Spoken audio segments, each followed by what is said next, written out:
TC este prezent pe piața de muzică electronică încă din 1999, iar până acum a colaborat cu nume mari din muzica drum and bass, nume ca Pendulum, DJ Zing, Distorted Minds, Sub Focus, Ronnie Size, Caspa și mulți alții. Original din Bristol, TC și-a lansat albumul de debut în 2007, în același an în care a lansat și single-ul Where's My Money, piesă care l-a făcut cunoscut în toată lumea. How did you begin your musical career, and what drove you to pursue this kind of career? I started making music when I was 16 years old.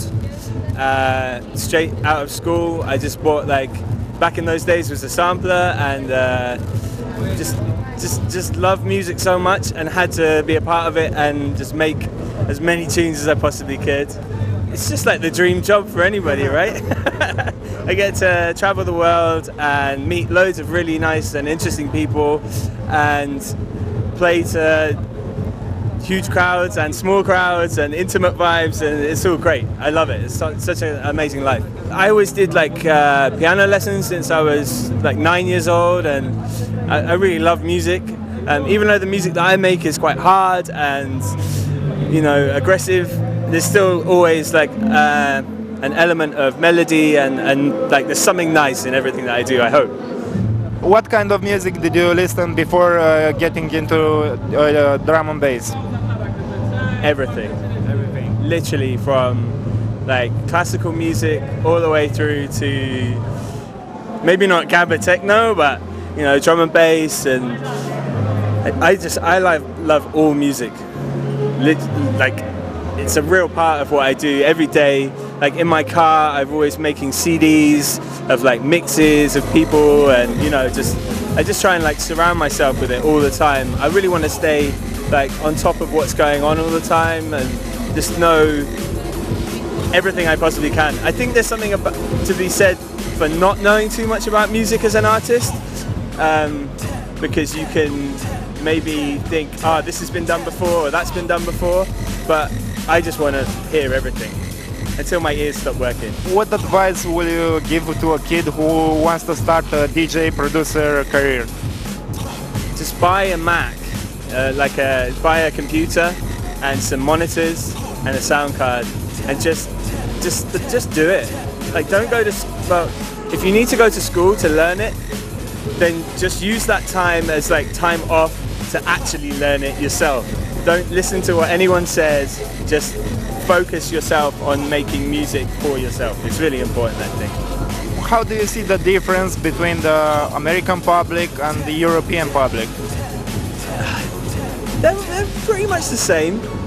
I think the Americans have the tendency to get quite excited about things, and Europeans, maybe it's harder to get a vibe, but as long as you play tunes that everybody knows and everybody loves, then that's like a step into getting them to go crazy. To be honest, all the kids around the world, they just love to party, and as long as you facilitate the right music for them, you're gonna kill it no matter what.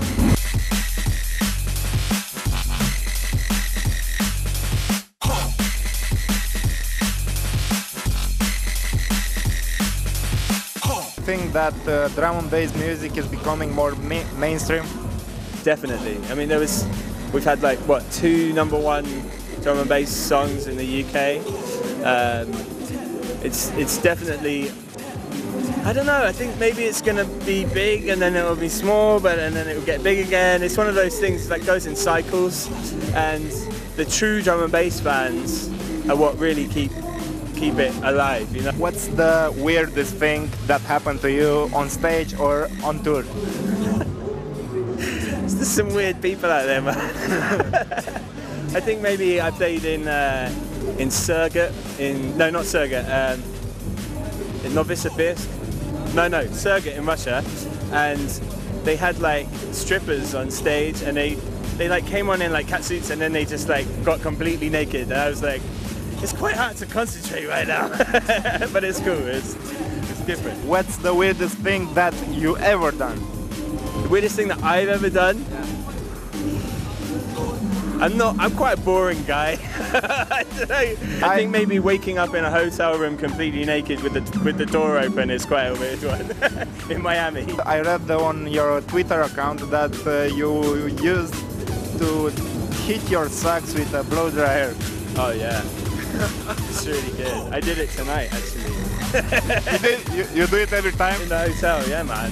It's nothing like warm socks. It's a beautiful thing. It's great. I love it.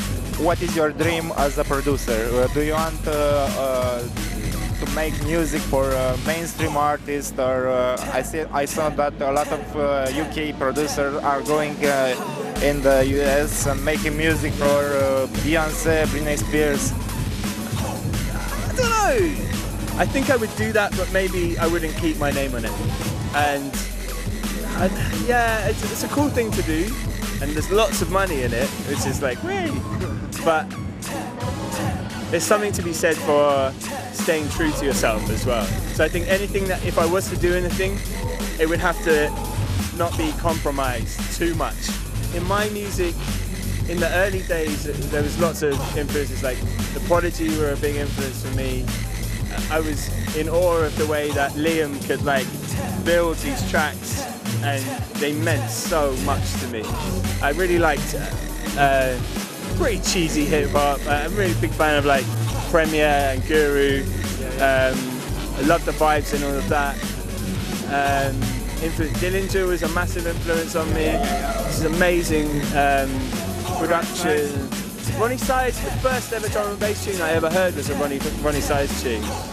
I don't know, I really wanted to like push my own sound, you know what I mean? And not draw influences too much from drum and bass, because it makes it stale. If I hear a drum and bass tune and think, I want to make a tune like that, then I'm just copying someone. Instead of hearing like a Stevie Wonder tune and going, I love that melody, I'm gonna like maybe copy those chords and change them a little bit and make my own song, you know? I think a lot of producers nowadays listen to too much of the music that they make. So like dubstep just becomes like this almost like parody of itself. What do you do when you have to go to a gig to mix, but you're not in a mixing mode? Just put on a good show, man.